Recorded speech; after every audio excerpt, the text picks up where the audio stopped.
traveler, Paimon! Finally, I was looking everywhere for you! St. Molly! Why didn't you come to the parade? Never mind that. I have something important to tell you. Come with me. I went to revisit the revelations in my dreams as soon as you came back from battle. But I couldn't fall asleep just anywhere. I needed somewhere private. I didn't want anyone to overhear me sleep talk or watch me contort myself into some weird position. Anyway, that's not the important part. It's about Mavuika's death. Her fate hasn't changed at all. What?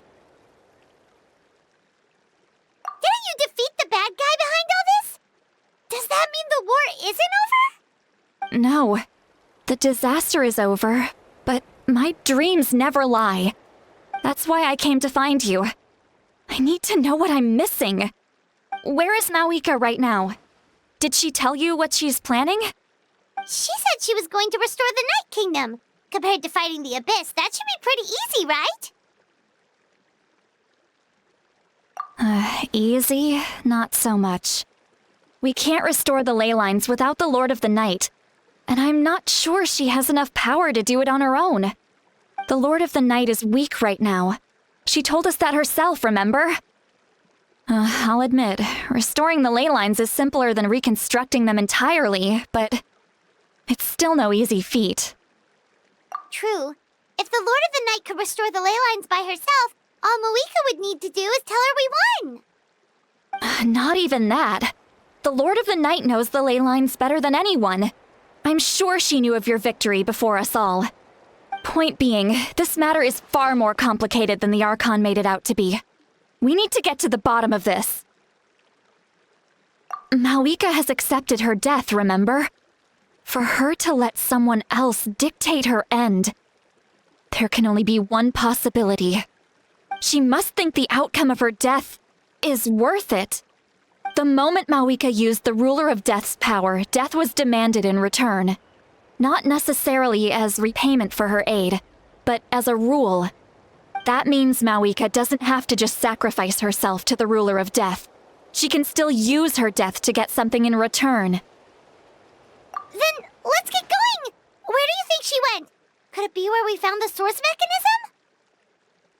The Lord of the Night should now be able to appear anywhere in Natlan. What we need to know is where the Ruler of Death can be summoned. According to the Lord of the Night, the Ruler of Death is one of the Shining Shades, an extremely elusive figure. Even woven scrolls dating back thousands of years have nearly no mentions of her. Right! Xbalanque created the rules of Natlan by borrowing power from the Ruler of Death. That means he's met her before. Wait, do you think Xbalanque could have met the Ruler of Death in Cinder City? The one they call... Natlan? It's very likely. After all, Natlan was built on the site of a previous dragon city. It's known as the first city of the Pyro Archon. All right, then let's head over right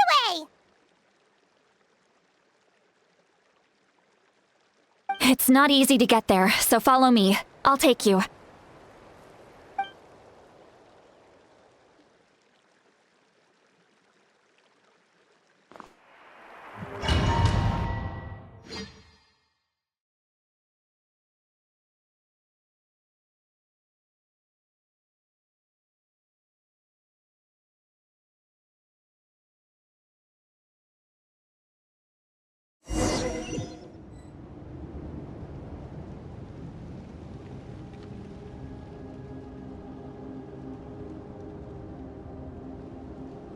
Man, this place really is hard to get to.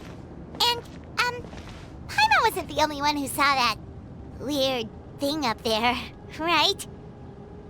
All those eyes inside of it? Talk about creepy. I believe that's how the Ruler of Death keeps an eye on Teyvat. Quick, this way! We're almost there! I have grown weary of the endless wait. The fate of this land is of no interest to me anymore. However, you humans managed to meet the expectations of the Heavenly Principles. For that result, you deserve praise. Mavuika, as the price for using my power, I shall now bear witness to your death. And with you, the war that your nation has waged for more than 1,000 years shall meet its end. Mavuika! You got here sooner than I expected. What are you doing? Closing the final chapter on the plan that has consumed Natlan for 500... No. For the entirety of our history. We've eradicated the Abyss from Natlan. But its power remains in worlds beyond Tevat. Tremendous and unyielding. Only by completely restoring the Night Kingdom can we defend against its corrosion in the long run. But the architect of the Night Kingdom is near her end. She lacks the power for such a task. And worse still, if her life force is depleted, the rules of Natlan disappear along with her. We have no need for the Ode of Resurrection right now. But it remains Natlan's strongest defense should the Abyss return one day. So, you're planning to... Yes. My plan is to once again place my life within the sacred flame. 500 years ago, I gave my life for the chance to be reborn in this era. A chance to see all my plans to completion. And now, to sustain the Lord of the Night, I will give my life once more. I respect your decision, Mavuika. But this method requires an immense sacrifice. The flames of your life force are exceedingly strong. But a life sustained by fire is one destined to die out one day. What will you do then? I've thought about that. With the Abyss out of the picture for now, the Sacred Flame's power will be consumed at a much slower rate. My life force should be able to sustain it for another 200 or 300 years. Future Pyro-Archons will continue to seek new sources of fire. As long as Natlan's legacy endures, the Night Kingdom will survive, impervious to the Abyss. Once again, you place hope in the hands of the future. But the pilgrimage can replenish the power of the sacred flame. We can give it that meaning. Why shoulder this burden by yourself?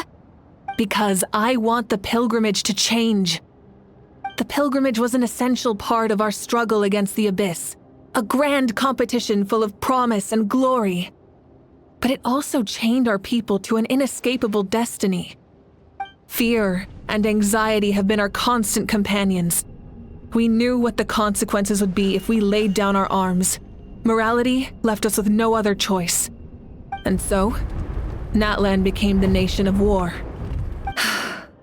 This is where Xbalanque defeated the dragons and granted our people the liberation of their flesh. And now, in the same place, I have the chance to grant them the liberation of their spirit. There will be no war, only competition, one fueled by our dreams for the future rather than a desperate struggle for survival. A new future deserves a new meaning, a chance to take a definitive step forward. Very noble indeed. But what does any of this have to do with you? You speak of duty, but not yourself. In my eyes, Mavuika, you are not inherently special. A child of Natlan among countless others. Yes, the situation is urgent, and the ley lines must be restored right away. But it is too heavy a burden for you to shoulder alone. That is where we differ, Lord of the Night. You see all humans as the same, but I understand what it means to be a leader. A leader is swift and decisive in the face of reality. Someone capable of making the right choice even when there are no good options on the table. Sacrificing the remainder of my life to help Natlan overcome this crisis. That is the right choice. After all, Leadership is built on the trust of ordinary people. Without them, there is no Archon. The people look to their leader to make the world a better place and stand up for them when it counts. For that reason, I must see my duty through to the very end. But what about you, Mavuika? You still haven't talked about what you want. Is it that unimportant to you? It's not important, Citlali. There is nothing more important than protecting the future we built together.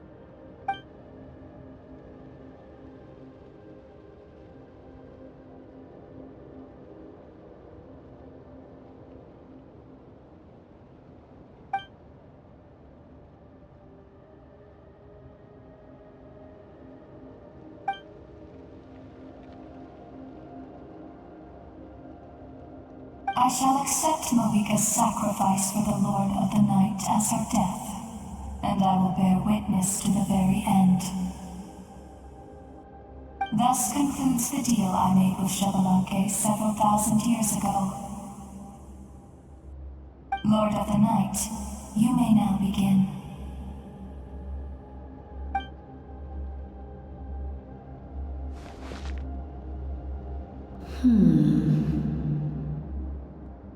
What are you waiting for? There is another who wishes to take part in the ceremony. And I cannot disregard their intentions. I must wait for them to arrive. Another? I was to bear witness to a death, and now the situation is increasingly tenuous. If the life of this second individual fails to meet my requirements, I fear I may lose my patience. Rest assured, his life will hold equal value. I am the helper of humanity, and I must always place their demands first, no matter who the human may be. Cumbersome. But there is nothing to be done. Such is the duty of an angel. Wait, this feeling. We made it.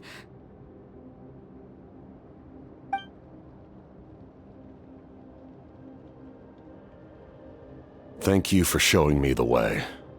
The captain? The other individual you mentioned. It was him? Indeed. Like you, he carries many lofty ideals. Mavuika, I understand how you feel, and if I were an ordinary mortal, I would have no reason to stop you. But like you, I've been waiting for this day for too long, and I can offer a better solution. You created this new future, and you deserve to guide its direction. Your life should not end here. But death is the end I have been trying to reach all along. I have come this far to use my death to open the gates of the ley lines to my people. Your people? That's right. They have been with me for the past 500 years. But how? Carrying that many souls within you? There's no way you could keep your consciousness intact. Besides, you weren't affected by the source mechanism like I was. Do you still remember the voice that you heard? It came from my heart. With the help of technology from Conria, my heart was modified to convert memories and souls from the ley lines into knowledge. As a result, I became extremely sensitive to souls, and developed the ability to sense their presence, much like yourself. After encountering countless lost souls during the disaster 500 years ago, I forsook the capacity for knowledge granted by the modification, and used my heart as a vessel instead. The lives of my comrades, as well as many Natlanese, have been stored here ever since. And you want to send them home? Yes. The ley lines will not accept them. But by merging my existence with the Lord of the Night, I can become master of the ley lines and change the rules entirely. He expressed this to me, and I agreed. The captain envisions a kinder and fairer set of rules for humanity. In addition, he aims to challenge the authority of the ruler of death. In a word, his goal is revenge. Revenge? After all, it's because of her that I bear the curse of immortality, the curse of absolute life. I now understand that which you seek. Then, bear witness to my resolve and hatred. The people of Conria committed grave sins, and for that, we were cursed to suffer endless physical torment, cursed to witness the demise of everything we held dear. But most of us were innocent. Most of us knew nothing of the Five Sinners' exploitation of abyssal power, myself included. If I sacrifice my life for the Lord of the Night, you get the death you desire. But at the same time, the curse of immortality would negate the very death you seek. Left unresolved, that paradox could uproot the natural order of this world. Even you, great ruler of death, lack the capacity to bear the consequences of that outcome. Your curse is now the tool with which I will overturn the oppression of the gods. This is my challenge to you. Forsake one of your rules. The choice is yours. Your new heart has limitless potential, and you have wielded it with bravery and honor. I grant you the title of Sentinel Knight.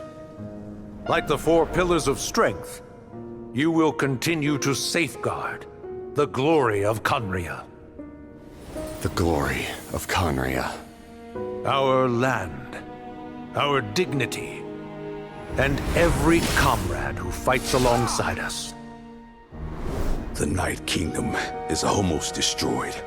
Our fallen soldiers, your comrades, they have nowhere to go.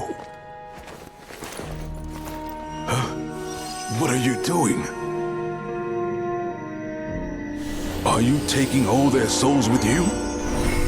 You're just an ordinary person. You can't bear that kind of burden. No hero should have to wander alone.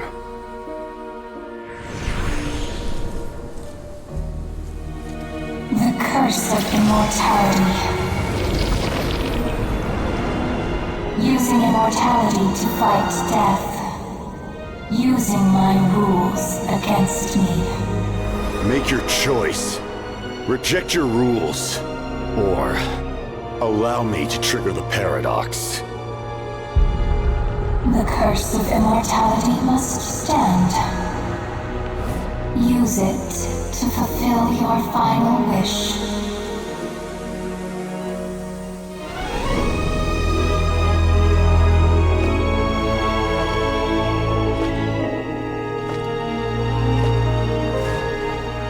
Well fought, my lord. Thank you for everything.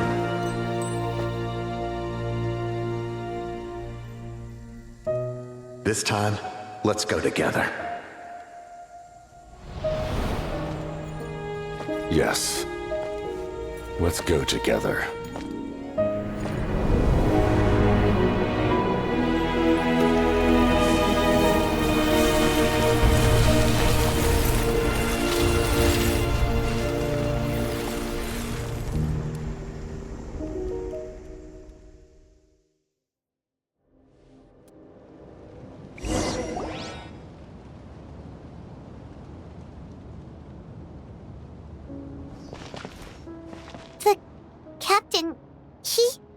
The curse of immortality still exists. Does that mean the captain will never move from this place? Lord of the Night, is the captain still with us? There is no need to pursue traces of him. For those cursed with immortality, release from the mortal coil is the greatest form of peace. Even so, please pass on my gratitude. His long journey has finally come to a close. I suppose this is a happy ending for him. I cannot imagine how much pain he endured over the past 500 years, or how much strength it took to never stray from his goal. There's something I've been trying to figure out. I don't think I ever saw him sleep. I tried to ask him about it on the way here, but he didn't answer. Just like always, he never talks about himself. It's probably due to the voices. When souls merge in a single being, their voices echo endlessly through the mind. Souls that retain memories of their death often scream and wail in despair. Considering the number of souls inside him, that effect would be even greater. So, over the past 500 years, he didn't sleep? At all? Without experiencing the curse of immortality, we will never truly know his agony. But I can see why his hatred for the ruler of death was so strong. In the end, he used that immortality to his advantage, and granted the Lord of the Night eternal life by fusing his existence with hers. Well fought, Captain. You may wonder why the Night Kingdom, a land of souls, was unable to accept the souls adrift on the surface. The reason lies in the Heavenly Principle's modifications to the ley lines. The original purpose was to help counter the Abyss, and so their stability was paramount. But at one point in time, Natlan's ley lines were decimated. Even after reconstruction, the rules needed for the Ode of Resurrection made it impossible to reconnect the ley lines to other nations. That unique quality is precisely what drew the captain to Natlan. Did he try the same thing in other nations? Yes, but all those attempts ended in failure. He fought to save Natlan not only to defeat the Abyss, but because this is the only land where the souls within him could find salvation. We met not long ago to talk about that very possibility, and I confirmed the feasibility of his plan. I, too, recognized the need to change the rules of the ley lines, not only for the souls that wander this land, but for the outlanders that may perish here in the future. In the eyes of the Heavenly Principles, that kind of change is extremely risky, if not impermissible. But, as an angel, I have a duty to serve humanity. Such is my mandate. Thank you for everything. Lali, when I gave you the Pilgrim's Chronicle, I said something rather pessimistic to you. Do you remember? How many years of life are enough? 10? 100? I thought it made no difference. But now, I have the chance to live forever. I am immensely grateful to humanity for this gift, and I am deeply sorry I thought so little of it in the past. You don't need to thank us. You bear a heavy responsibility. Heavy? No. That responsibility is the purpose of my existence. Farewell, humans. Creators of miracles. A new era awaits you. Looks like she returned to the Night Kingdom. So, this was the captain's goal all along. He fought to the end for all those souls and challenged the rules of the world in the process. He was an outstanding warrior. He took on a burden that was meant for me and even brought about a better outcome. It would seem I lost this duel. He was right. Natlan needs a leader to guide its future.